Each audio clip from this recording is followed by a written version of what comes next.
প্রাতঃস্মরণীয় ব্যক্তিত্ব আচার্য প্রফুল্লচন্দ্র রায়ের আত্মচরিতের দশম পরিচ্ছেদ থেকে আগের দিন আমরা খানিকটা অংশ পড়েছিলাম। আজ বাকি অংশটুকু। আমি বৈজ্ঞানিক ময়সানের ল্যাবরেটরিও দর্শন করি। সাধারণের নিকট তিনি কার্বাইড অফ ক্যালসিয়াম এবং কৃত্রিম হীরকের আবিষ্কর্তা রূপেই অধিকতর পরিচিত। উক্ত প্রসিদ্ধ রসায়নবিদ অণুবীক্ষণ যন্ত্রের সাহায্যে কৃত্রিম হীরকের কণাসমূহ আমাকে দেখাইয়াছিলেন।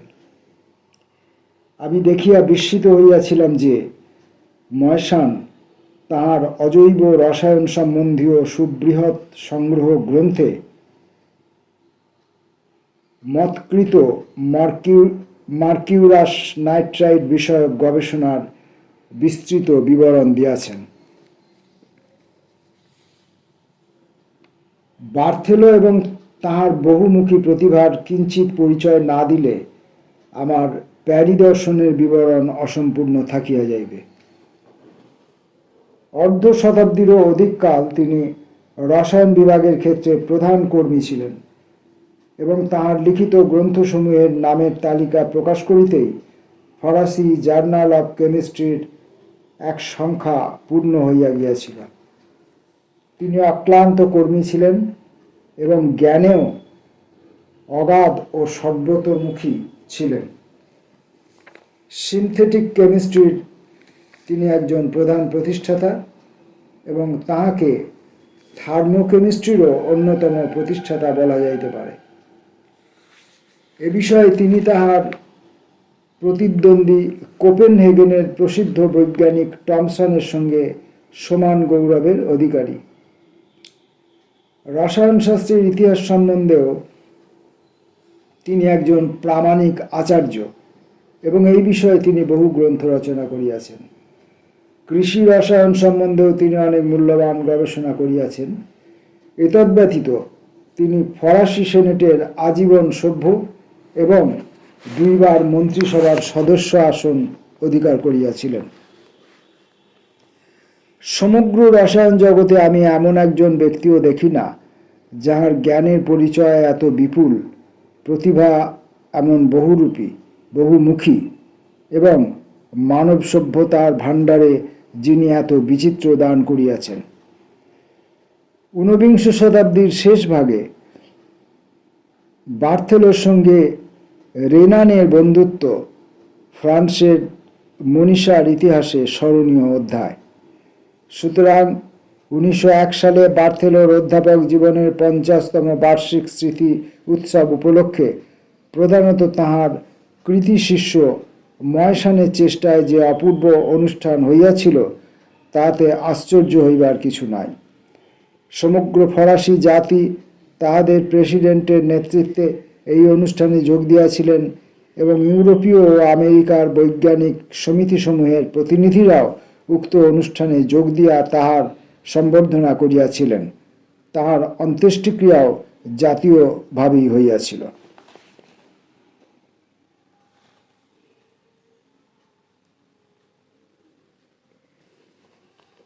ইংল্যান্ডের নেচার নামক প্রসিদ্ধ বৈজ্ঞানিক পত্রিকায় উপলক্ষে লিখেন, গত সোমবার মসিয়ে বার্থেলোর অন্ত্যেষ্টি উপলক্ষে যে জাতীয় অনুষ্ঠান হইয়াছিল তাতে প্যারিতে এক অপূর্ব দৃশ্য দেখা গিয়াছিল। ইংল্যান্ডে সেরূপ অনুষ্ঠান হইবার এখনও বহু বিলম্ব আছে।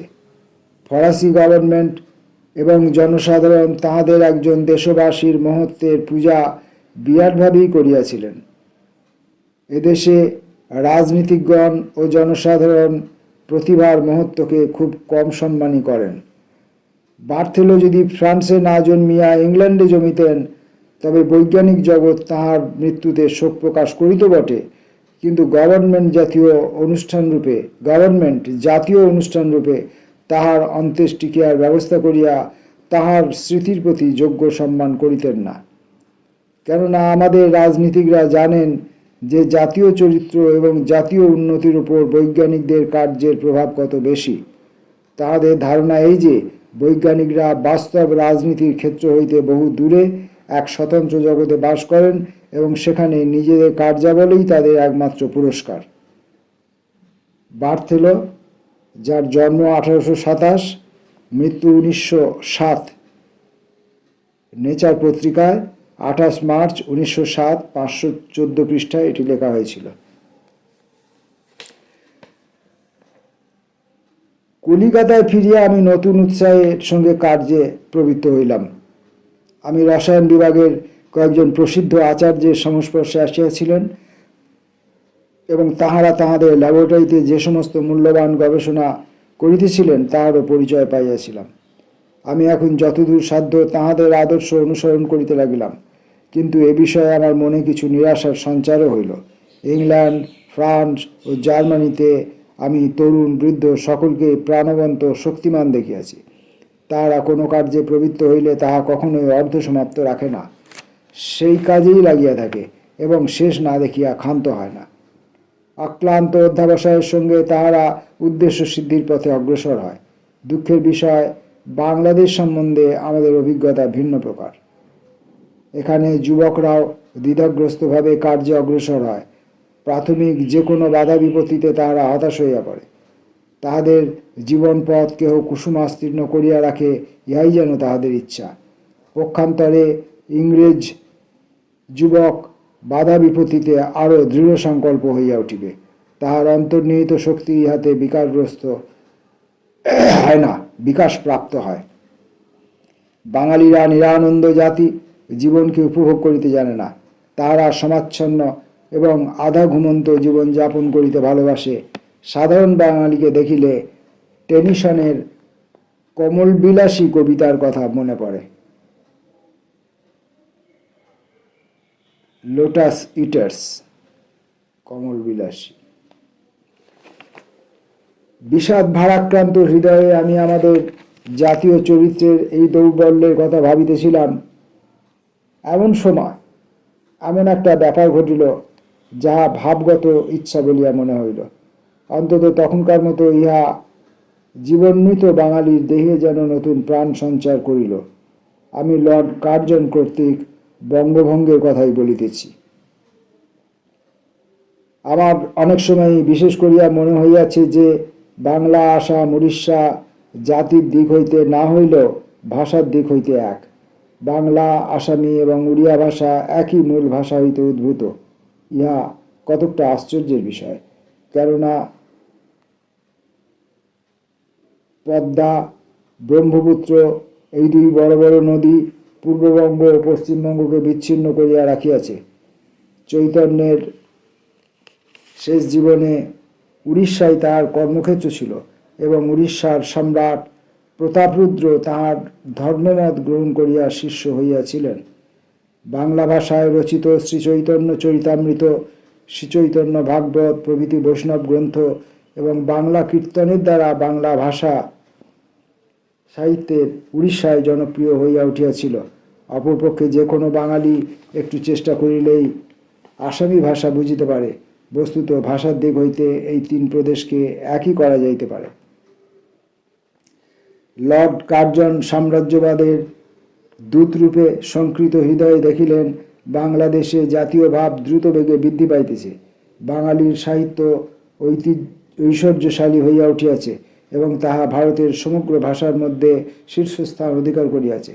রাজা রামমোহন রায়ের সময় হইতে বাঙালিরা পাশ্চাত্য সাহিত্য বিশেষত যত্ন সহকারে চর্চা করিয়াছে এবং বাংলার সন্তানেরা দেশপ্রেমে উদ্বুদ্ধ হইয়া উঠিয়াছে।